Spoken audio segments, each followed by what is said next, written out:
1 Coríntios capítulo 7, verso 39. Esses conceitos não é de pastor Damásio não, está na sua Bíblia, viu? Esses conceitos radicalíssimos.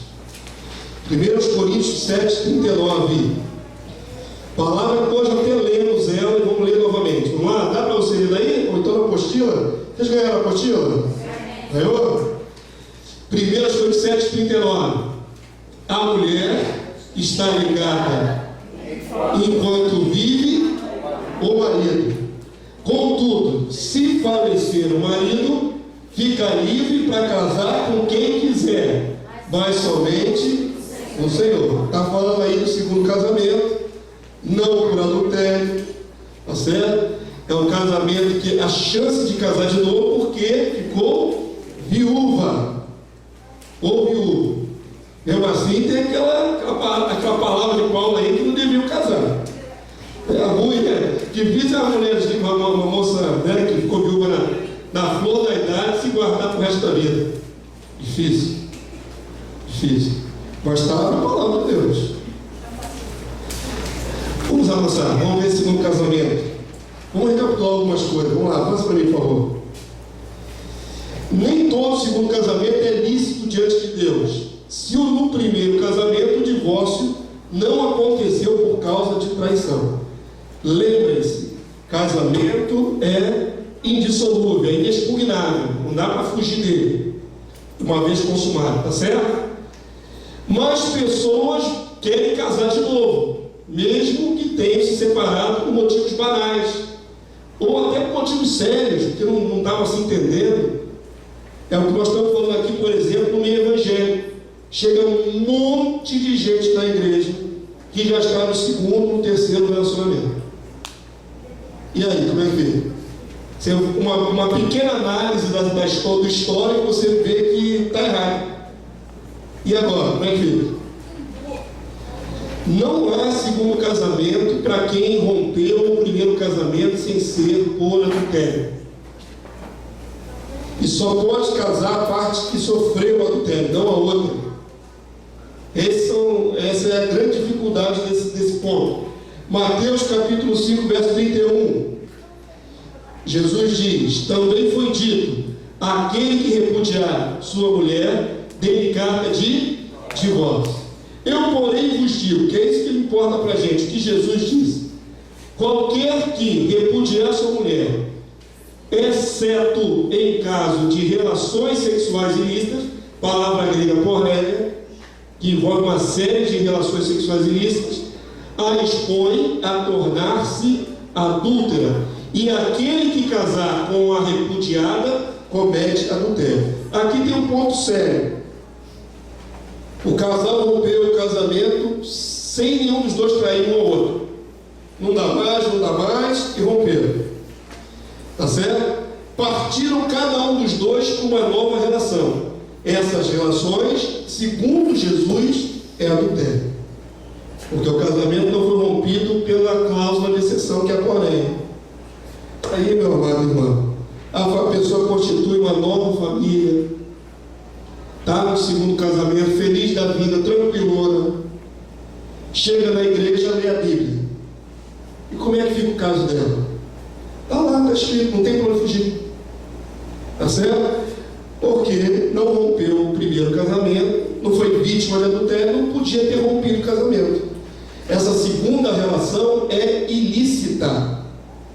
É ilícita diante da palavra de Deus. Vou mostrar mais alguns casos. Vamos lá, mais alguns textos. Avança para mim, por favor. Pode. Essa situação de relação sexual ilícita é quando há uma traição, ou Isso. quando o homem também força a mulher a fazer certas coisas na área do sexo que ela não quer. Isso também dá. A violência dentro do matrimônio, é isso que você está falando, isso é uma violência. Forçar é violência, tá certo? Isso não é relações sexuais ilícitas. Isso é violência, é uma anomalia, isso é mal, porém não é relações sexuais ilícitas. A palavra pornéia não abarca esse tipo de coisa. A palavra pornéia abarca traição, que é adultério, ela abarca prostituição. Mulheres casadas, às vezes, têm vida dupla. Homens casados também, né? Mas mulheres casadas. Casadinha dentro de casa, mas sai para a noite e se prostitui. Nesse caso, é a palavra pornéia também. E qualquer outro ajuntamento sexual ilícito. Eu falei aqui até de bestialidade, relação com animais. Existe isso? Esse absurdo existe. Então, qualquer uma dessas modalidades de traição sexual está dentro da palavra pornéia. Ou faz por dinheiro, ou faz por imoralidade mesmo, está dentro da palavra pornéia. Tá certo? Mas não abarca a questão do estupro. Não abarca a questão do estupro dentro do casamento. Esse detalhe eu nunca vi na Bíblia. Tem o estupro que está lá na lei de Moisés, no caso da pessoa que não se conhece. Que a pessoa foi tomada à força no campo, lembra o texto que eu lembro da primeira aula? Aí é diferente de um estranho, não o próprio marido. Na Bíblia eu não vejo. Eu sei que isso vai se desdobrar em outras coisas, né? Por exemplo, e aí, como é que fica essa questão da violência dentro do casamento? Pode separar? Aí vamos cair no 1 Coríntios capítulo 7. Se não consegue conviver com o incrédulo, aí se separa. Só que não diz que pode casar de novo. Entendeu? Só se separar para não ficar debaixo da violência. Eu vou tocar nesse assunto um pouquinho mais à frente. Uma pessoa chegou para mim e disse que ele estava livre para se casar de novo. Por quê? Porque a mulher repudiou ele. E a Bíblia não diz Jesus. o homem e repudiou. Eu acho isso uma bobagem. A questão do gênero que está escrito na palavra. Porque ali a Bíblia diz que só o homem repudia a mulher. Se a mulher repudia o homem, não está escrito o contrário, então ele fica livre. O princípio vale para os dois. Quem casar com o repudiado fica livre, fica em adultério. Nós temos que pensar não no segundo casamento, nós temos que pensar no primeiro. A base da análise é o primeiro, não o segundo. Tá certo? Por que esta pessoa está com outro? Qual foi o motivo da separação? É isso que a palavra de Deus diz. Jesus diz ali, olha, expõe o cônjuge a se tornar adúltero. O cônjuge nem casou ainda com o outro, mas já está perigando se tornar adúltero. Porque esse rompimento não foi baseado em pornéia. Entendeu? Foi só incompatibilidade de gêneros. Mas na hora que se separa assim, não é uma separação legítima. É isso que eu quero mostrar nesses textos mais adiante. Ó. Se Jesus não condenou as adúlteras, algumas mulheres da Bíblia foram consideradas adúlteras, certo? Pega em flagrante. Se Jesus não condenou as adúlteras, elas ficaram livres para continuar no erro? Essa é a questão. Em Cristo, Jesus é o Senhor da segunda chance. Maravilha, é mesmo. Jesus dá a segunda chance, porque a primeira era ela ser morta.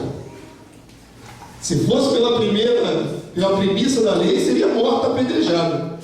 E até hoje é assim, por exemplo, nos países islâmicos, viu? Na lei islâmica, até hoje, no mundo todo, é morta. A pessoa adulta é morta. Ela é enterrada na areia até a altura da barriga, fica imobilizado com os braços dentro do buraco, e todo mundo vem com o pedregulho e finaliza a pessoa com pedrada. Nos países islâmicos ainda é assim. E é semelhante que era na Bíblia. Tá certo? Então a segunda chance que Jesus dá é que a criatura não seja morta. Não é a segunda chance para casar e ficar à vontade, não. Então olha só esses casos aqui. João 8, verso 3 até o verso 8. É a passagem da mulher pega em adultério, não é isso? Só levaram a mulher, o homem não sei como é que escapou nessa passagem. O flagrante era 2. O menino era fariseu e pertencia ao de repente era amigo dos caras, né? Está lá dentro do sinédrio. Pois é. João 8, verso 3. Os escribas e fariseus trouxeram à sua presença uma mulher surpreendida em adultério. Então pegaram no ato. E fazendo-a ficar de pé no meio de todos, disseram a Jesus: Mestre, esta mulher foi apanhada em flagrante adultério. Qual é o crime desta mulher? Relação fora do casamento. Onde está o marido dela? A palavra ali não fala, mas ela tem marido, certo? Marido corretinho, legal, na legalidade da lei, mas ela, né, tem uma relação extraconjugal e pecado em flagrante. Ela estava com outro homem. Pela lei, condenação, morte capital, né? Pena capital, morte.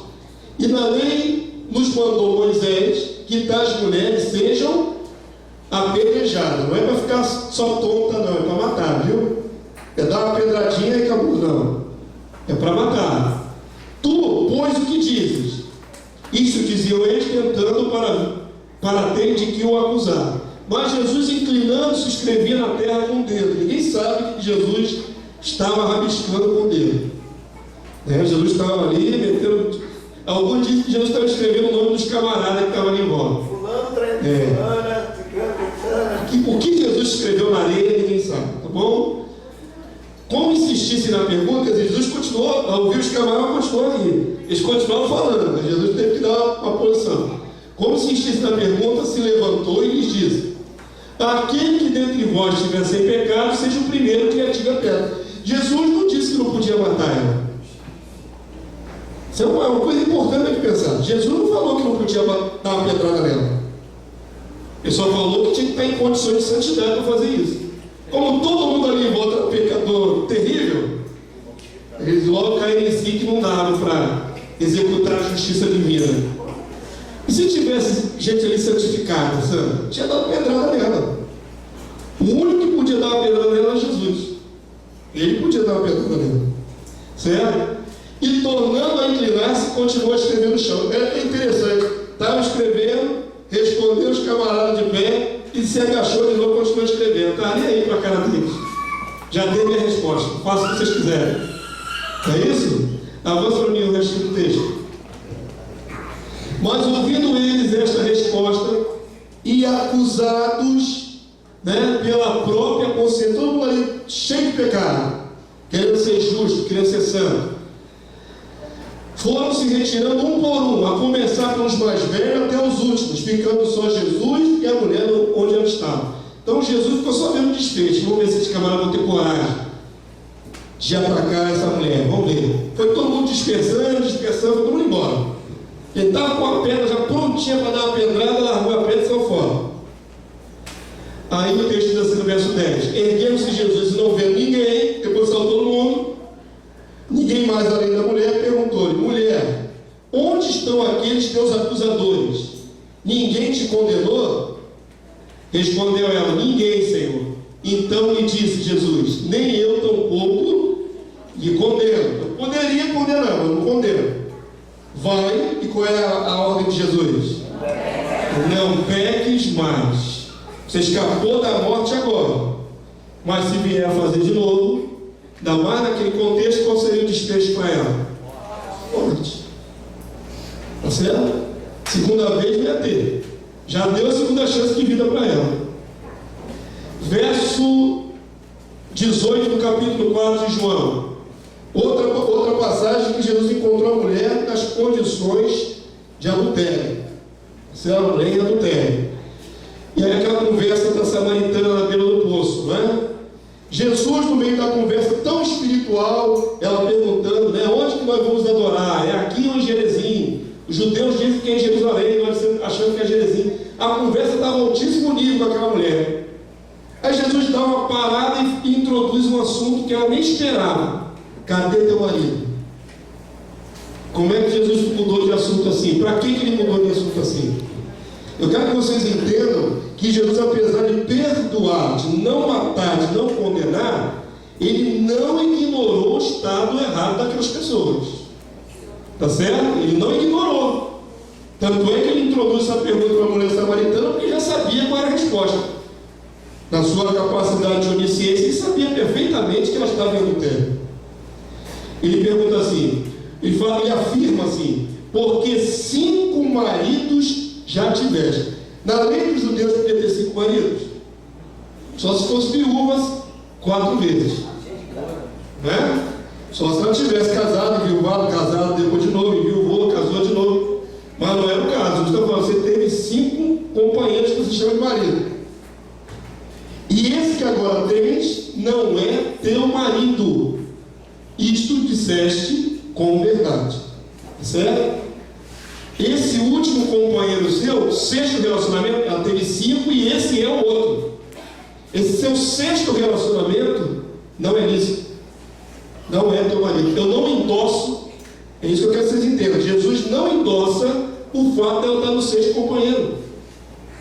Pelo contrário, lançou em rosto para ela, de uma maneira especial, como ele sempre fazia, mas lançou no rosto dela. Jogou uma pegadinha para ver se ela confessava. Aí ela vai ser enquadrada, mesmo assim, essa mulher, né? Assim como a outra, já que está numa situação errada e perigosa para a época, deveria seguir o mesmo conselho da outra: vai no peque de ela. Aí, meu amado irmão, a palavra de Deus não vai seguir a história dessa mulher. Só fala que ela voltou para Samaria e pregou para os seus conterrâneos. Então ela foi impactada pela vida de Jesus. Agora, não temos relato na Bíblia se depois ela largou esse sexto companheiro, né? Largou os rolos e passou a seguir corretamente a lei de Deus. Não está na Bíblia. Mas o que eu quero salientar é que Jesus, ele não tornou lícito o estado dela. Pelo contrário, teve que tocar no assunto dos amaziamentos dela, dos rolos, né, dos adultérios dela. Para que ele tocou nesse assunto no meio de uma conversa sobre templo? Porque não ignorava que ela estava em pecado. Tá certo? Não passou por cima. Vamos avançar. Penalidade para os que mantêm relações ilícitas é a exclusão da igreja. Deixa bem claro isso. Eu não fico vibrando por isso. Às vezes o pastor fala meio sorrindo, mas não estou com sarcasmo não. É o meu rosto que é assim, né? Meu jeito de falar é assim. Mas eu não tenho nenhum prazer nisso. Muito pelo contrário. Mas eu posso afirmar para vocês que os pecados sexuais encabeçam as listas das coisas condenáveis na vida do ser humano. Que leva muita gente à perdição é pecado sexual. Matar, né? Você pensa assim, pecados gravíssimos: matar, tirar a vida de alguém, roubar, o que mais? Aí, meu irmão, quando você vai ver as listas de condenáveis, os primeiros pecados citados não é matar e roubar, não é idolatrar, são pecados sexuais, tá certo? E na cultura judaica, o que vem primeiro tem certa relevância. Não é à toa que as palavras são colocadas na frase, a ordem da frase. Amém, querido Deus? Quando você vai fazer uma lista e começa com o pecado sexual, é grave. É bem grave, é na dianteira das condenações. Então, deixa eu mostrar para vocês isso. Eu também não tenho bagunçado, de muita licenciosidade. Mas Paulo, quando regulamentava a igreja primitiva, a igreja do Novo Testamento, Paulo que regulamentou o que podia e o que não podia. É mais ou menos o que Moisés fez para Israel, Paulo fez para a igreja que estava nascendo. Quais eram as regras de conduta para a igreja primitiva? Paulo tinha que legislar sobre isso, ou seja, estabelecer os parâmetros das leis, as normas, tá certo? Jesus já estava no céu e Paulo era o representante fiel dele para dizer: isso aqui não, isso aqui na igreja pode, isso aqui na igreja não pode. Então Paulo começa a legislar sobre esse assunto. 1 Coríntios capítulo 5, verso 1. Lembrando a vocês que Coríntios era uma cidade pervertida. Participar da cidade de Coríntios era ser mal famado, porque havia muita prostituição naquela ocasião. E prostituição cultual, que é uma modalidade que não tem nos dias de hoje. Eu acho que hoje não tem mais prostituição cultual. Deixa eu esclarecer o que era isso. Naquela ocasião, sexualidade e religião se misturavam. Havia as prostitutas cultuais. Então tinha lá o templo da Diana, aquela falsa deusa dos gregos. Havia, por exemplo, o culto a Baco, que é Pan, palavra em português bacanal, não é? Que a gente pensa em orgias de várias pessoas tendo relações, vem do deus Baco. Bacanal vem de Baco, que era da cultura greco-romana, essa permissividade sexual misturada com religião. Então as pessoas iam aos templos para ter relação sexual como prostitutas preparadas para isso. Iam consumar na sua religião tendo relações com a prostituta dentro do templo.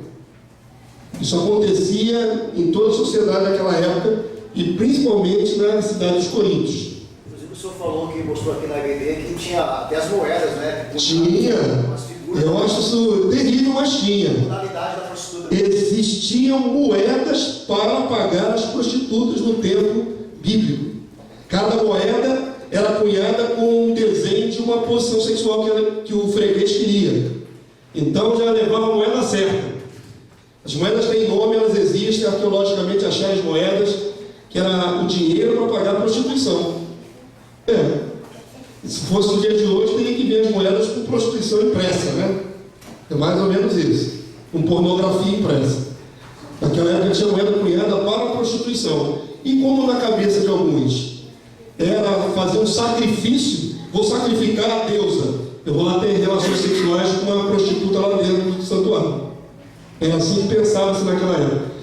Uma sociedade extremamente pervertida, tá certo? Então Paulo vai legislar para os coríntios porque é o lugar mais terrível de um cristão viver.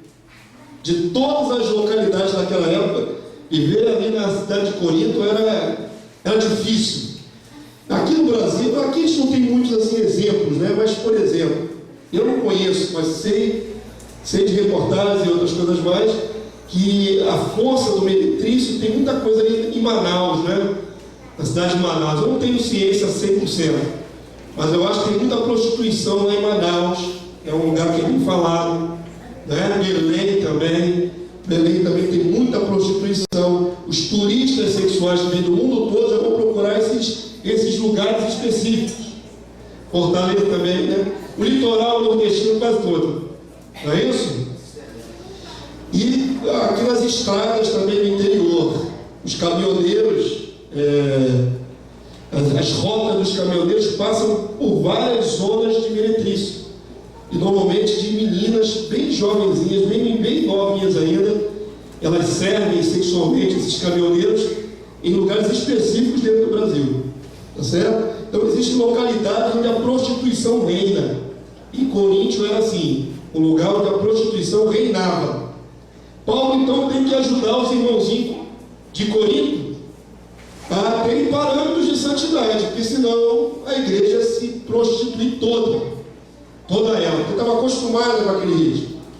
Então 1 Coríntios 5:1 já começa algo muito grave. Eu acho muito interessante falar sobre sexualidade na igreja, apesar de que alguns acharem ficarem ruborizados, né?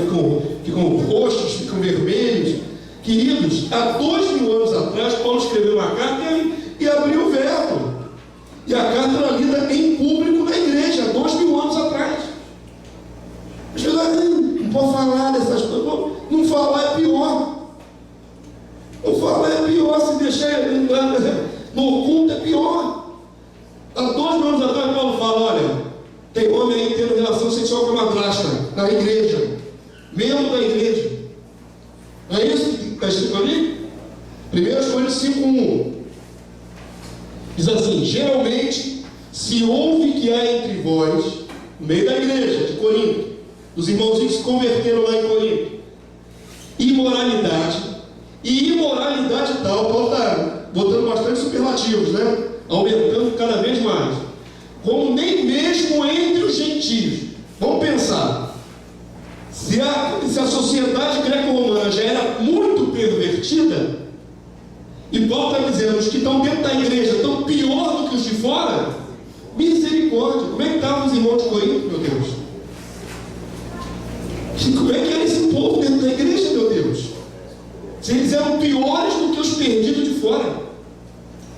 Aí Paulo fala assim: é muito maior, né? Como nem mesmo entre os gentios, isto é, aí dá um exemplo: haver quem se atreva a possuir a mulher de seu próprio pai.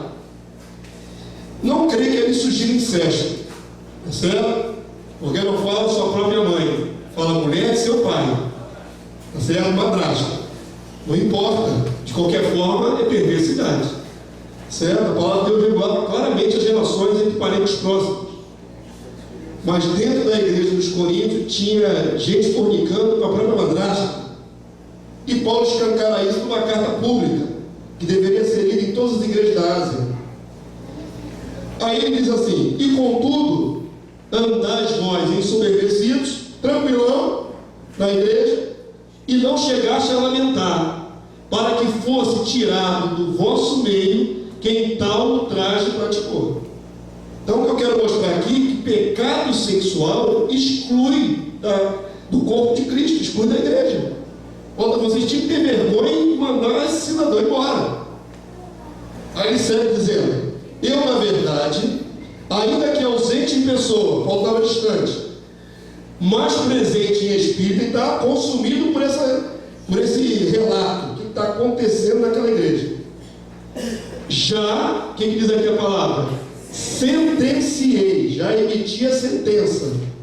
É condenável isso, certo? Como se tivesse presente. Que o autor de tal infâmia seja o quê? O que está escrito aí? Paulo vai usar toda a sua autoridade apostólica para resolver esse caso. Seja em nome do Senhor Jesus. Ele está invocando o Senhor Jesus. Olha, o que eu estou falando aqui é em nome de Jesus. Seja em nome de Jesus, reunido vós e o meu Espírito, todos vocês concordem comigo, com o poder de Jesus. Ele está chamando o Senhor para esse julgamento. Nosso Senhor, essa pessoa seja o que? Verso 5: entregue a Satanás. Mais uma palavra radical no Novo Testamento. Eu acho interessante, vou fazer aqui uma aspas. Quando eu entro no Facebook, na internet, todo mundo adota frases de efeito. Eu fico analisando as frases que o povo bota lá. A maioria não é oriunda da Bíblia. São coisas assim que as pessoas pensam, máximas, ditos populares, frases que algum ser humano de ilustre, entre aspas, recitou e parece muito justo. Mas, querido, pesa as palavras que você endossa se elas têm concordância com a Bíblia. Tá certo? Às vezes você endossa lá um pensamento de Confúcio, endossa lá um pensamento de Charles Chaplin. Chaplin era ateu, não acreditava em Deus. Pesa. A frase parece às vezes muito bonita e justa, mas pesa se ela tem concordância com a Bíblia. Aí eu vejo lá, por exemplo, hoje uma interessante, falava sobre a autoridade, e quem exerce a autoridade, eu não lembro agora direito da frase, acho que na igreja não se deve exercer autoridade sobre os homens, mas para os homens. Vamos lá, é muito bonita a frase, mas extremamente, como é que eu vou dizer, democrática. Dentro do sistema democrático, não do teocrático. Porque todos aqueles que são investidos em autoridade na Bíblia devem sujeitar na submissão os que estão abaixo. Está escrito na Bíblia. Então a frase parece certa, mas não está ao contrário da Bíblia. Equivocado. Ela é muito bonita, democrática, moderna, não tem nada a ver com o princípio bíblico. Pelo contrário, quem tem a autoridade exerce a autoridade sobre homens. Tá certo? Então a gente vê essas distorções. Paulo diz assim de maneira bem categórica: esse que cometeu esse pecado sexual terrível seja entregue a Satanás. O que é entregar para o diabo? Por que entrega para Satanás? É uma expressão, né, amado? Não é literalmente a pegar o cidadão, aqui diabo, leva. Não é isso. O que é entregar para Satanás? Quando você está em Cristo, nós somos de Cristo e estamos em Cristo. Eu quero deixar isso bem claro, tá bom? Uma coisa é ser de Cristo, outra coisa é estar em Cristo. De Cristo nós somos antes da fundação do mundo. Nosso nome consta no livro da vida do Cordeiro antes da fundação do mundo. Mas quantos que têm esse privilégio de ter o nome escrito no livro da vida antes da fundação do mundo, não estão andando em Cristo, mesmo por direito sendo de Cristo? Compreenderam o que o pastor falou? Andar em Cristo é andar na dimensão da sujeição, da submissão à sua vontade. Qualquer coisa que você faça fora disso é fora de Cristo. Por isso que a palavra de Deus diz no livro de Hebreus que aquele que não está submetido à disciplina comum a todos é considerado bastardo e não filho. Mesmo sendo filho de Deus, mas quer andar fora dos preceitos de Cristo, não vai ser confirmado como filho, vai ser rejeitado como bastardo. E depois de muita exortação, né? Você a pessoa persevera no erro, né? No erro, ela persevera no erro, ela não quer ser voluntária. Aí o que aconteceu com o Emineu Alexandre, né? Quando ele fala escreve para Timóteo, também é a mesma coisa, né? Dureza de coração, perversidade mesmo. Manda o cara embora. Não tem jeito, não quer. É lógico que não é no primeiro delito, sem exortação, sem paciência. É coisa grave e coisa que a pessoa não se arrepende. Tá certo? Aí a palavra de Deus diz: seja entregue a Satanás. Ou seja, nós estamos debaixo da graça, seguindo a Jesus, sendo obediente. Estamos em Cristo. Mas eu não quero mais servir a Jesus. Mas sai debaixo da graça. Nós podemos abandonar a graça. Eu sempre ilustro como se fosse um guarda-chuva num temporal. Você está debaixo da graça, você está debaixo do guarda-chuva protegido ali embaixo. E o temporal está comendo fora, aqui fora. E você protegido debaixo do guarda-chuva da graça. Então você resolve assim: não quero mais ficar debaixo da graça de Jesus, não. Abandona o guarda-chuva da graça e vai para a chuva se molhar. A metáfora foi bem entendida? Dá para entender? É bem simplesinha, né? Quase infantil, mas ela passa o conceito. Então, quando a pessoa sai da graça, ela sai debaixo da proteção, da cobertura. Excluir o cidadão é tirado da graça. Agora você está à mercê desse mundo dominado por Satanás. É isso que a expressão quer dizer. Seja entregue ao governo de Satanás. Certo? Aí o texto diz assim: para a destruição da carne, a fim de que o espírito seja salvo no dia do Senhor Jesus. Paulo tem a expectativa de que talvez o camarada, voltando a ficar como é que eu vou dizer, na mão do diabo, ele experimentou o que é estar na mão de Deus e agora vai sofrer na mão do diabo, ele ainda se arrependa e tem a chance de se salvar. Essa é a expectativa de Paulo. Tá certo? A expectativa de que pelo sofrimento que ele vai viver, ele se arrependa e seja salvo para o dia de Cristo. Volte a abrir o guarda-chuva. Ele volta para debaixo da proteção do guarda-chuva. Né? Ou abrir ou voltar para ele, está sempre aberto. A graça e a mão de Deus sobre nós. As pessoas é que sabem. A mão de Deus continua estendida. Tá certo? Aí o texto diz assim: mas agora vos escrevo que não vos associeis. Agora tem um detalhe fundamental aqui. Não vos associeis, não façam pacto, não se juntem com alguém que, dizendo-se irmão, for impuro. A palavra impuro aqui diz impureza sexual, vida promíscua. Ele está na igreja, se diz irmão, mas é impuro. O que a palavra de Deus nos ordena? Se apartar dele. É uma outra coisa muito difícil da igreja praticar, porque normalmente aquela pessoa que está nessa situação é amada por toda a igreja. Normalmente. Não é isso? São pessoas que você aprendeu a conviver, amar, gosta dela, mas ela resolveu bandear para o lado da permissidade. Quantos pastores, até amigos meus, hoje estão em prostituição e adultério? E eu os amo. Andei com eles, preguei o evangelho com eles, eu os amo. Mas eu não posso me associar a eles. Amém, querido Deus? Ah, pastor, eu vou abandonar esse meu amigo de longa data. Ora por ele, mas você não pode andar junto com ele, senão endossa o erro dele. Amém? É um conceito que muita gente não entende. Você não deve apoiar a gente que está em pecado, para que ele venha se arrepender. Se ele achar apoio em você, ele acha normal estar no pecado e tem a tua amizade, e ter o teu apoio, a tua condescendência. Amém, querido? É para cortar relações, sim. É para deixar a pessoa isolada e sentir o peso do erro dela.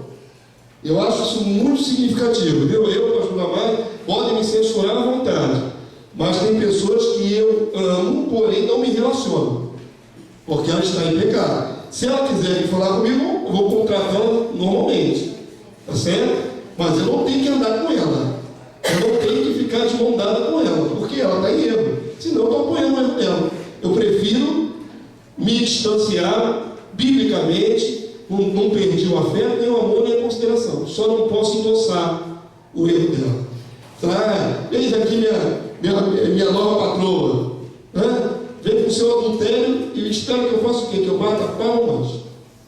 Espera que eu faça o quê? Com pecados que a pessoa quer viver nele. Eu não posso aplaudir isso, eu não posso me associar a isso. Amém, queridos? Compreendem o que está falando? Isso é uma posição bíblica que visa não dar um gelo na pessoa, alijar ela completamente, visa fazê-la ver que está errado, para ver se ela, pelo constrangimento, ela se volta para Jesus. Então a palavra de Deus diz: olha, não vos associeis com alguém que seu irmão for sexualmente impuro, ou avarento, ou idólatra, ou maldizente, ou beberrão, ou roubador, com esse tal nem ainda o quê? Com de amizade, de ficar indo na casa, comendo lá, fortalecendo ele no erro. Tem gente que não consegue, socialmente ela se sente responsável. E aí, meu irmão, você continua apoiando aquilo que está errado. Não faça diplomacia com ele. Você ama o pecador, mas aborrece e odeia o pecado dele. Verso 12. Aí termina dessa forma. Eu termino aqui de ler com vocês e libero vocês por recreio, que já está na hora, viu? Vamos lá? Verso 12. Pois com que direito... Lê comigo, vamos lá. Pois com que direito haveria eu de julgar os de fora? Não julgai vós os de dentro da igreja? Os de fora, porém, Deus os julgará, os que estão no mundo. Quem está dito aqui no finalzinho? Expulsai, pois, de entre vós o malfeitor. Aquele que não se arrepende do seu pecado, por grave que é, ele tem que ser excluído e entregue a Satanás, tá certo? E qual é o pecado? Tem várias modalidades de pecado ali que pode excluir uma pessoa. Mas o que encabeça esse capítulo aí? Imoralidade sexual, tá certo? Pecados sexuais excluem da comunhão. Bem claro. Pecado sexual, a gente faz o que na igreja? Exclui. A palavra é pesada, expulsa. Expulsão não é uma palavra pesada? Mas é isso mesmo, excluir. Entregar na mão de Satanás é uma palavra pesada? É para entregar na mão de Satanás. É jogar para o governo do diabo, para ver se ela se arrepende. Não tem jeito. Pecado sexual é grave, tão grave ao ponto de exclusão. Amém? Avança mais um pouquinho, vamos lá. Adúlteros e impuros sexualmente, aqueles que perseverarem nessa vida de impureza, de adultério, ficarão de fora do reino e, consequentemente, serão condenados ao quê? Lago de fogo e enxofre. Quando a gente fala que pecado sexual é sério, você fala, pastor, mas não deve ser tanto, porque tem tanta gente errada dentro da igreja, né? Um monte de gente errada na igreja. O problema é que muita gente naquele dia não vai entrar, entendeu? Ela está na igreja, mas ela não está no corpo de Cristo. Ela não está em Cristo, porque não está andando na verdade. 1 Coríntios capítulo 6, verso 9. Ou não sabeis que os injustos não herdarão o reino de Deus? Não vos enganeis. Não tem conversa. Quem está se enganando tem um monte de homem errado em cima de púlpito. Tem líderes evangélicos errados em adultério, ministrando de púlpito. Está se enganando. No dia de Cristo vai receber a reprimenda do Senhor. Não te conheço, você tem iniquidade. Mas eu preguei, evangelizei, falei, não te conheço, você tem iniquidade. Eu não sou um contigo. Então olha só, 1 Coríntios 6,9: não vos enganeis, nem impuros, e quando você lê a palavra impuro, é impureza, imoralidade, impureza sexual. Tá? Impuro aí não é outro contexto senão sexual. Nem idólatras, nem adúlteros, nem efeminados, nem sodomitas, nem ladrões, nem avarentos, nem bêbados, nem maldizentes, nem roubadores herdarão o reino de Deus. Estão fora. Na listagem dos excluídos, duas modalidades de pecado sexual logo de cara: impuros e adúlteros. No meio ali tem os idólatras. Depois vem os outros crimes que excluem do reino. Hebreus capítulo 13, verso 4: digno de honra entre todos seja o matrimônio, bem como o leito sem mácula, porque Deus julgará o quê? Impuros e adúlteros, pecados sexuais. Qual é a diferença entre impuro e adúltero? Os impuros necessariamente não estão casados, né? Essa juventude dos dias atuais, ela tem relação sexual com inúmeras pessoas antes de resolver casar ou não. Essa vida de imoralidade, impureza sexual, fornicador, né? A pessoa faz, pessoa chega no casamento, ela já teve relações com pelo menos uma dúzia de pessoas. Existe uma estatística da média brasileira, viu? De quantos parceiros sexuais uma pessoa tem até certa altura da vida. E é alta. É bem alta aqui no Brasil.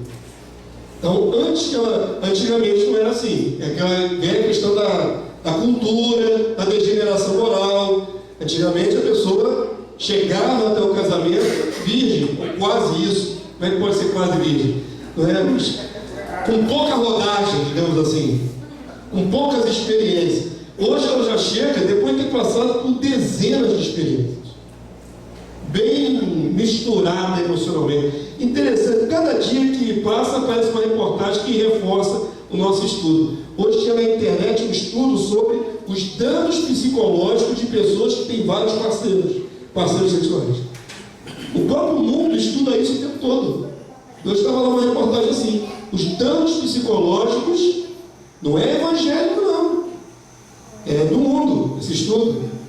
Tem danos psicológicos, sequelas, pessoas que tiveram muitos parceiros sexuais, não é? Então, os impuros são esses que têm relações fora do casamento, e adúltero é o que trai dentro do casamento, que tem as relações ilícitas dentro do casamento. Apocalipse 21:8 não fala necessariamente dos adúlteros aqui, mas continua colocando os impuros sexualmente. Aqui, ó. Quando, porém, aos covardes, aos incrédulos, aos abomináveis, aos assassinos, aos impuros, aos feiticeiros, aos idólatras e todos os mentirosos, a parte que lhes cabe será no lago que arde com fogo e enxofre, a saber, segunda morte. Então, vida de promiscuidade tira do reino e leva para o fogo eterno. Não é para assustar, não, é para temer mesmo. Avança ali. Isso aí é um dado interessante. Fiz questão de dar uma pesquisada, porque eu sabia que houve tempo no nosso país que a legislação tratava adultério como crime. Adultério não era uma questão só social na família. A legislação tratava adultério como crime ilícito penal. Havia uma Constituição, artigo, e quem era enquadrado no crime de adultério tinha que prestar contas à justiça. Isso até bem pouco tempo, viu, meus irmãos? Isso até bem pouco tempo. Em Portugal, por exemplo, eu vi uma reportagem que ela dava-se o direito da pessoa traída matar, vingar, né, se matar o amante entre aspas, da esposa, e a pessoa estava embasada pela lei. Em Portugal, até 1973 era assim. Lavagem da honra. É a lavagem da honra. E havia uma jurisprudência aqui no Brasil que se o camarada, né, o marido, matasse a esposa por causa disso, também dificilmente pegava uma cadeia. Porque era a ideia de lavar sua honra. Não é que a lei brasileira endossasse matar o cônjuge pecador, transgressor. Mas a jurisprudência, ou seja, no dia a dia, quando batia esses casos no tribunal, se isentava o traído. Porque ele perdeu a cabeça e matou os dois amantes. Fator psicológico da... Fator psicológico gravíssimo, né? Gravíssimo. Eu perdi a cabeça e matei ele. Pronto. A pessoa não pegava 30 anos, 40 anos de cadeia, não. Estava, de certa forma, entre aspas, viu? Estou falando aqui do aspecto legal, não moral nem espiritual. Entre aspas, ela era endossada pela sociedade. Matou porque tinha gente matar, porque a pessoa traiu. Era assim que a sociedade pensava. E isso refletia na lei. Tá certo? Aqui no Brasil, eu não vou ler aqui tudo ali, porque pelo avançado da hora, mas já foi lei.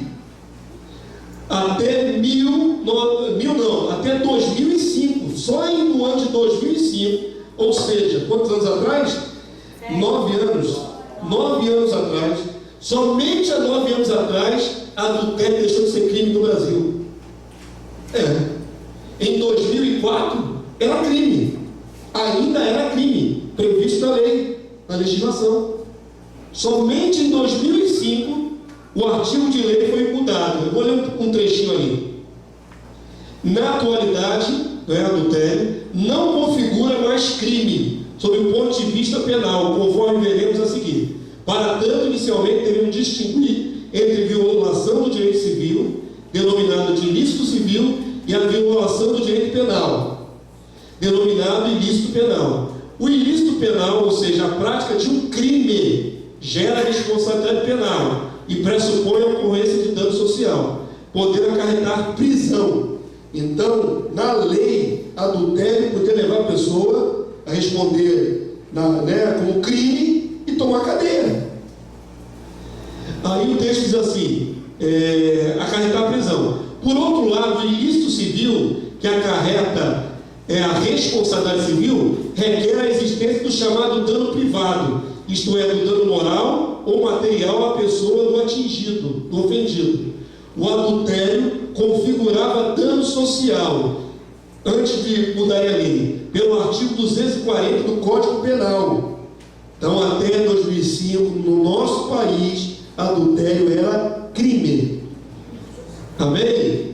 Aí, em 2005, foi revogado esse artigo 240, pela lei de número 11.106, de 28 de março de 2005, ali no seu artigo 5, não sendo, portanto, crime na ordem penal, uma vez que o adultério não configura dano social. Entretanto, a fidelidade com o dever de casamento continua em vigor, sendo claro que o adultério pode acarretar dano pessoal, principalmente de natureza moral, gerando angústia. Olha que a lei levava em consideração o sofrimento do traído, gerando angústia, constrangimento e sofrimento ao cônjuge traído. Na esfera civil existem outros ilícitos que podem causar dano moral ao cônjuge traído e são denominados de quase adultério. Tem esse aqui chamado quase adultério. O flerte, a pessoa fica exposta, e ele vai enquadrar aqui no quase adultério, aqui adultério virtual pela internet. Isso aqui é considerado na lei, na legislação, quase adultério. Como é que é quase adultério? É um adultério não consumado carnalmente, É só prejudicando o casamento. Adultério é uma injúria grave. Isso aqui é um site de um advogado, viu, meus irmãos? Isso aqui não é um comentador evangélico, não. Isso aqui é a lei que existia e foi mudada. Adultério é uma injúria grave, sendo causa de separação judicial culposa. Aí vai falar outras coisas aqui. Eu achei interessante esse ponto aqui. Cabe ao cônjuge traído a iniciativa de incluir no processo de separação ou divórcio a discussão relativa à infidelidade, como motivo para a decretação de culpa pela separação do casal. Entretanto, o dever de fidelidade e a possibilidade de decretação culposa da separação judicial, pelo descumprimento desse dever, não tem em vista a punição pela falta de amor, lógico. Aí a falta de amor é outra coisa. Resumidamente, adultério não é crime agora, desde 2005. O cônjuge que trai comete ilícito civil e deve ter consciência da dimensão dos problemas que daí possam decorrer. Não é mais crime passivo de cadeia o que era até 2005, mas é considerado hoje crime civil, ou seja, amenizado. Sabe qual é o efeito de amenizar, de deixar de ser crime adultério e passar a ser só um ilícito civil? É porque vai ser muito mais fácil tratar como ilícito civil. A pessoa paga uma multa, ela faz uma caridade e está tudo certo. Antes não. Antes era tratado como crime. Adultério era crime. Tem muita gente que não sabe disso. Fala, Souza. E aí, por fim, o senhor citou aí que o dano social deixou de ser uma explicação desse negócio, Ou seja, não enxergam, mas continua sendo dano social. Continua, ela afirma no contexto ali, sabe que ainda é dano social. Tem filhos, aí o senhor falou também sobre egoísmo, lembra do egoísmo? Não só do ponto de vista humano, mas é drama social. Exato, os filhos ficam perturbados, não rendem no estudo, consequentemente o Brasil não progride, porque essas crianças não chegam a... Claro, tem um dano, um prejuízo social, sim, um dano social. A sociedade é abalada. por causa da fragmentação da família. Está escrito, mesmo a lei sendo fria, sendo humana, ela leva em consideração aspectos emocionais. Não está ali no roteiro ali do advogado? A lei levava em consideração que a parte traída sofria danos emocionais graves. Graves. A lei que não tem nada de religiosa. A lei da Constituição brasileira. Nada de religiosa. Certo? Mas não se pode fechar os olhos que o estrago é grave. Gravíssimo. Quem dera não tivesse alterado essa lei. Sabe por quê, querido? Mesmo com a lei, quase ninguém era preso por ser adulto. Mas tinha uma lei para tentar, pelo menos, dar um certo peso, né? Fazer a pessoa pensar duas vezes. Mas não é mais assim. Hoje não é mais crime, pode adulterar que vai ficar tranquilo. Na concepção da lei é essa. Não vai ter mais penalidade de crime. O que eu lamento, porque só aumentou de 2005 para cá com a separação e divórcio. Avança para mim, por favor. Olha aqui, ó. Vou mostrar outra estatística. Eu gosto muito de estatística. Olha o aumento do divórcio do ano de 2005 até 2011. Esse gráfico aqui primeiro, ó.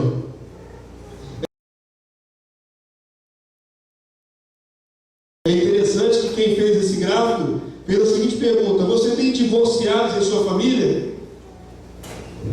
Aqui, ó, em 2005, o número de casos no Brasil era de 152.812. Aí começou a crescer.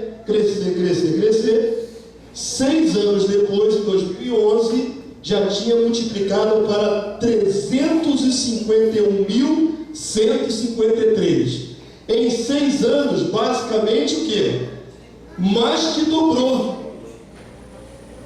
Saiu de 152 mil casos para 351 mil casos de separação no Brasil. Em 6 anos. De 2005 para cá. E essa estatística está defasada, mas está em 2014, né? Nem sei que gráfico faz de 2011 para cá. Nós pegamos de 2005 para 2014, como é que está esse gráfico? Deve estar num ascendente só, deve ter crescido ainda mais. Mais do que dobrou, deve estar quase triplicando. Lamentável. Aqui, eu coloquei esse detalhe aqui porque estudiosos britânicos, eles também culpabilizam a influência das novelas. As novelas brasileiras foram analisadas pelos britânicos, pelo pessoal da Inglaterra. Eles analisaram que ela incentiva o adultério. Deve estar careca de saber disso. Foram analisadas, olha só, 115 novelas. Não viram meia dúzia, não. Tiveram que assistir as 115 e analisar. Transmitidas pela Globo entre 1965 a 99. Então, nesse período aqui de muitos anos, né? Mais de 30 anos, 34 anos, 115 novelas. Nelas, 62% dos principais personagens femininas não tinham filhos e 26% eram infiéis aos seus parceiros. Nas novelas tem que ter adultério.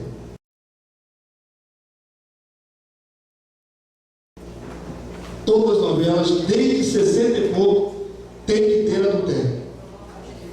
Certo? Segundo os autores do estudo, tem o nome dos homens ali, Alberto Chong e Eliana La Ferrara, a parcela de mulheres que se separaram ou se divorciaram aumentam significativamente depois que o sinal da Globo se torna disponível nas cidades do país. Onde a novela chega, aumenta o caso de adultério.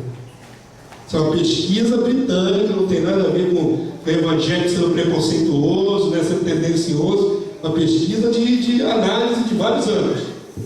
Engraçado que o senhor citou a data de 1965 começou as novelas. Ou seja, tipo assim, nesse período gerou toda a lei vigente era contra o adultério. Era um crime. E cadê a censura? Mas era menos. Eles analisaram 100 e tantas novelas. Foi um crescente, né? Provavelmente em tempos mais modernos, mais adultério dentro da novela. No tempo mais antigo, um pouquinho menos, mas devia ter alguma insinuação de adultério lá. As novelas mais antigas já tinha insinuação. As novelas atuais não passam sem adultério. O diabo começa a ser sutil, né, pastor? Eu acho legal que é uma pesquisa isenta da tendência da nossa Não é paranoia evangélica. Não é paranoia evangélica, não. É institutos que resolveram estudar as novelas. O que elas influenciam? Uma geração que cresceu vendo novela da década de 60 até hoje, está na casa dos 50 anos, 60 anos, só aprendeu adultério. Só aprendeu que é legal adultério. Uma personagem, eu não acompanho novela há muitos anos, né, desde que me converti. Mas tem uma novela que fez muita repercussão, O Clone. Lembram disso? O Clone. Que passava no Oriente Médio, se não me engano, e a personagem principal, ela trocou de marido dentro da própria novela, que dura menos de 5 meses, umas 3 ou 4 vezes.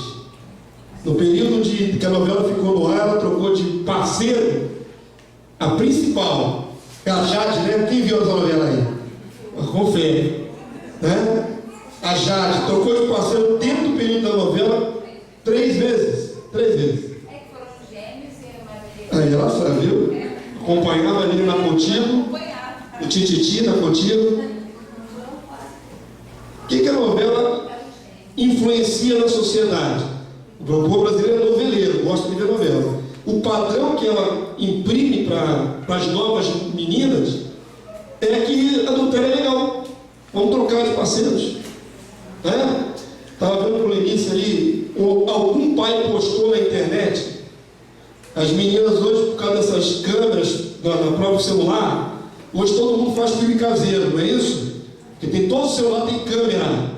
Então, sempre houve esse tipo de coisa, mas agora é exposto para o mundo. Então, um pai pegou uma filmagem de jovenzinhas no colégio, meninas de dentro do banheiro. Viu esse negócio?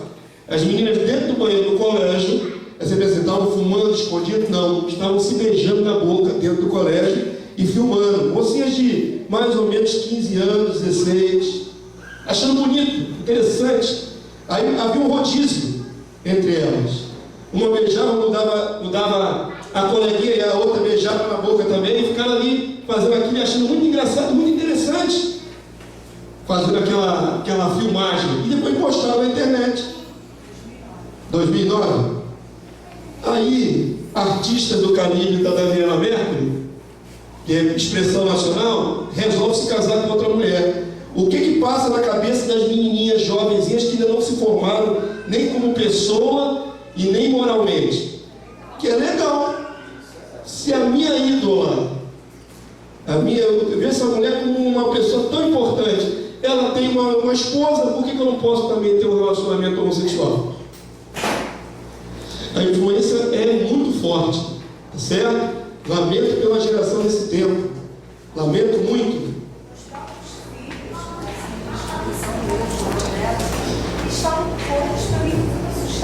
Porque é o contexto que eles vivem. Muitas meninas estão namorando, muitos meninos. Não é essa. Não era para ser assim, né? Infelizmente. Quando a gente trata medidas aqui na primeira aula, eu falei sobre as medidas que a igreja tomou para tentar diminuir essa questão dos adolescentes namorar, é por causa disso. O parâmetro que eles têm é terrível. A pressão que a sociedade hoje impõe sobre essa juventude é muito forte.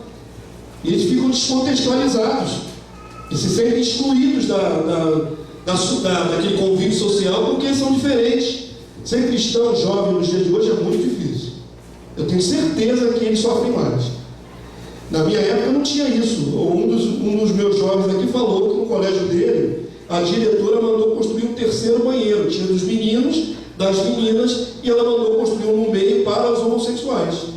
Colégio público. Na chamada dentro de sala de aula, eu vou voltar lá no contexto, para você ver a degeneração moral desse tempo. Na chamada da sala de aula já há um consenso entre os educadores para chamar a criança não pelo nome de batismo dela masculino, mas chamar pelo nome fantasia que essa criança der.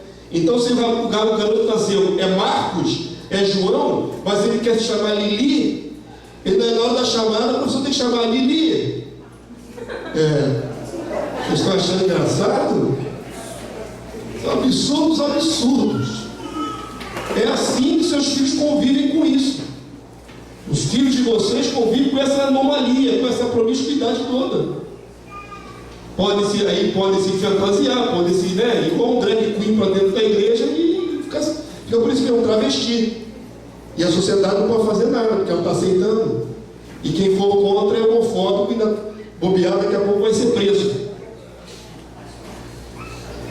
É triste, né? Diga, minha irmã. Estamos chegando na reta final.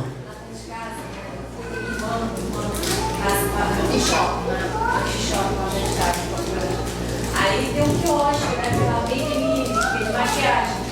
Aí eu tava passando minha irmã assim, tinha 3 mães. E elas também ficaram estarrecidas. E eu também fiquei com minha irmã. Minha irmã, né? Tem meu sobrinho, um casal, né? Aí os meninos, como de escola, passando rímel, passando batom. É triste, né? Assim, ó. Aí eu falei assim, gente, as mães estavam lá, não acreditaram. Vinha passando rímel, passando batom rosa. Gente, assim, E bobear, voltaram para o colégio, se ele estava no recreio, ou daí para o colégio, eles entram assim, maquiados, e ninguém vai poder falar nada. É o nível de imoralidade que nós estamos vivendo. Segundo casamento é só para os que sofreram adultério, já bateu bastante nessa questão, e para viúvos. É a parte que sofreu adultério e tem direito a casar de novo. Aqui, cometeu, não. Mateus 19:9. Eu, porém, vos digo: quem repudiar sua mulher, não sendo por causa de relações sexuais ilícitas, por nela, e casar com outra, comete adultério. 1 Coríntios 7:39. A mulher está ligada enquanto vive o marido. Contudo, se falecer o marido, fica livre para casar com quem quiser, mas somente no Senhor. Então, Paulo endossa que a viúva pode casar de novo. Certo? Segundo casamento é para a viúva. Romanos capítulo 7, verso 2. Verso 3 que eu li, não é isso? É o mesmo Romanos 7, verso 3 que eu li. De sorte que será considerada adúltera. Paulo está no Novo Testamento, na era da graça. Mas está dizendo, separou, não foi correta a separação, o marido está vivo ainda. De sorte que será considerada adúltera se vivendo ainda o marido unir-se com outro homem.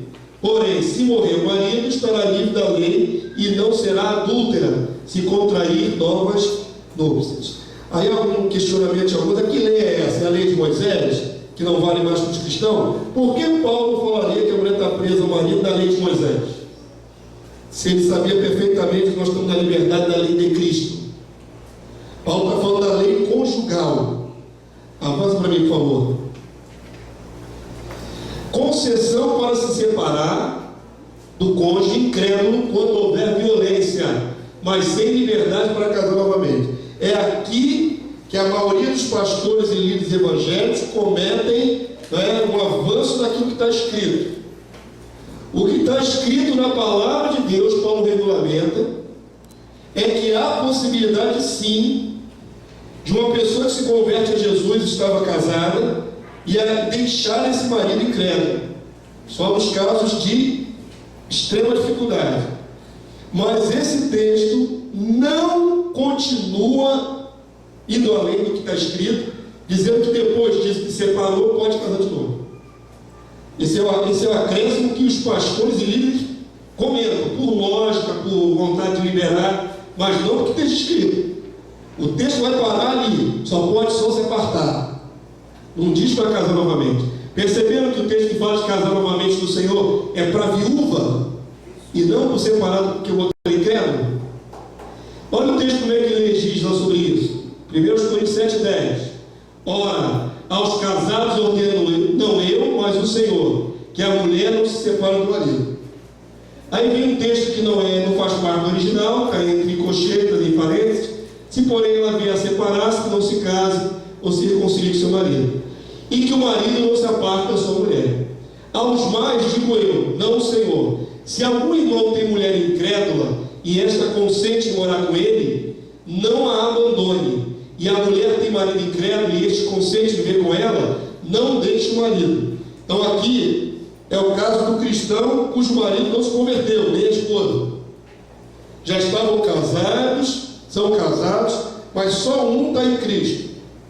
Não é o casamento que já foi feito misto, mas o casamento que se achou misto pela circunstância da conversão de um deles. Tá certo?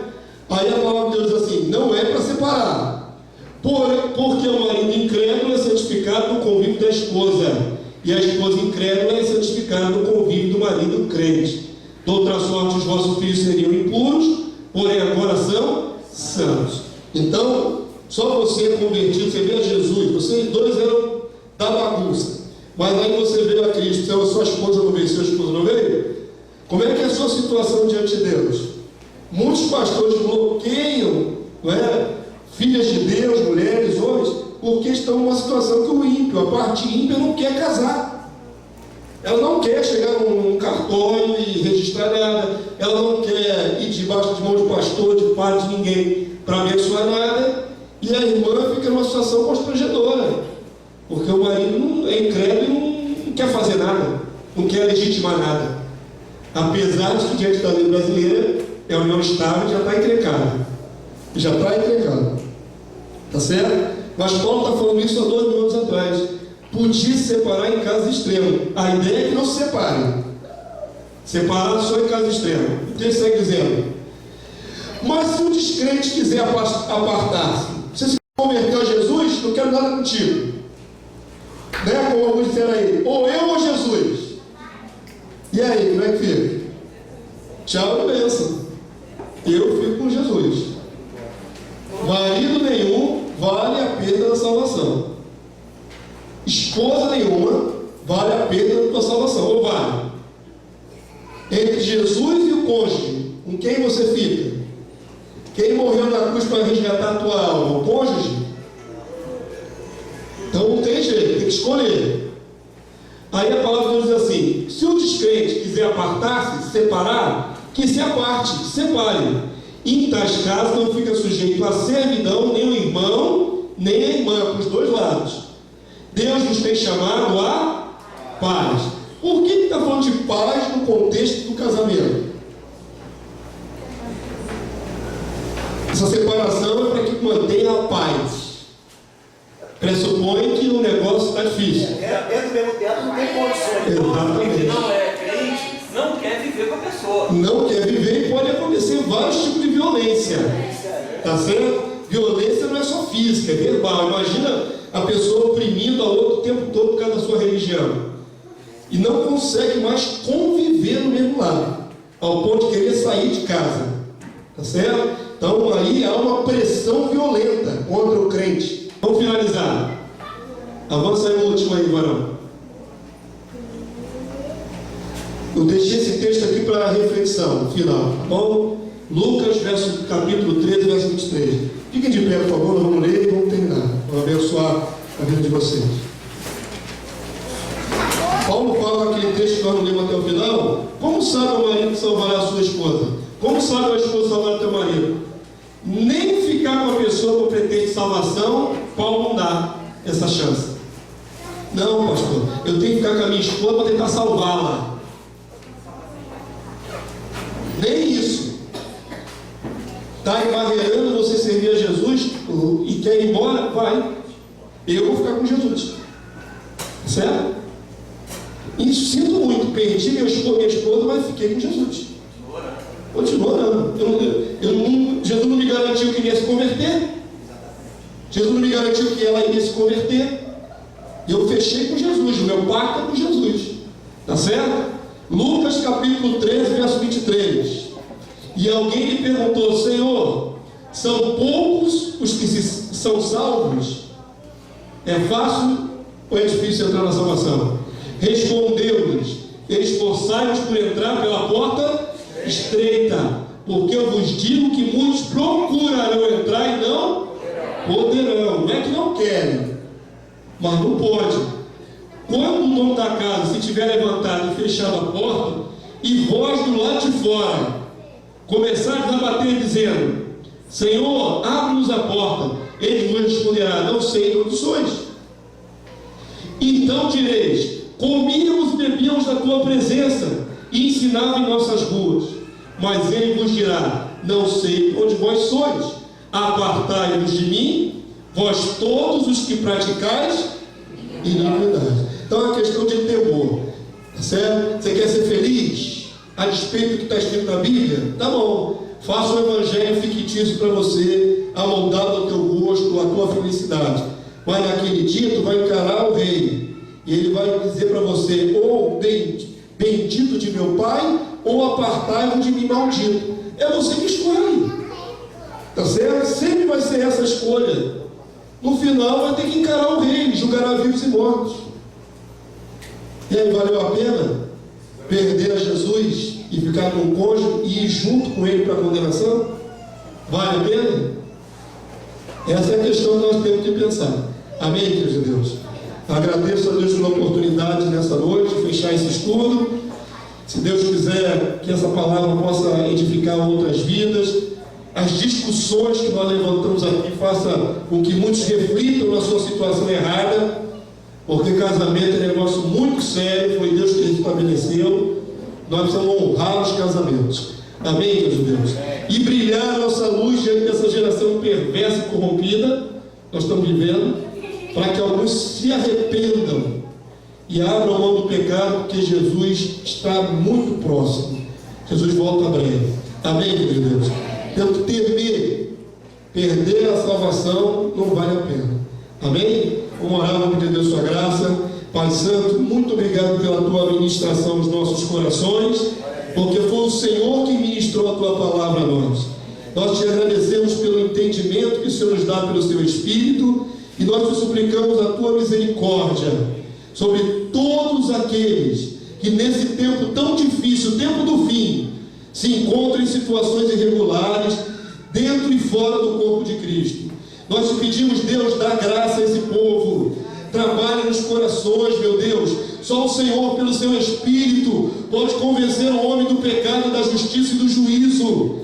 Então, Pai querido, em nome de Jesus te clamamos. Toca nos corações, converte, Senhor Deus, o coração dos ímpios, dos incrédulos, converte o coração dos adúlteros, converte o coração dos fornicários, dos impuros. Senhor, trata com essa geração, separa aqueles que são teus, Senhor, tira o trigo do meio do joio, meu Deus, para a glória do teu nome. Senhor, nós não somos juízes da humanidade, mas nós resplandecemos a tua palavra, a tua luz para a humanidade. Que a igreja cumpra o seu papel de fazer a tua palavra prevalecer na terra. Que o Senhor tome conta de cada vida, de cada casamento, de cada alma. Que nós possamos preservar aquilo que o Senhor ajuntou, em nome de Jesus. Muito obrigado, meu Deus. Agora te clamo, leva o teu povo em paz, guardado pelo teu poder. Que as palavras agora semeadas em seus corações, elas permaneçam e gerem muito fruto para a glória do teu nome. Nós te bendizemos, te adoramos, te glorificamos, em nome de Jesus. Amém. Amém, queridos judeus. Vamos glorificar.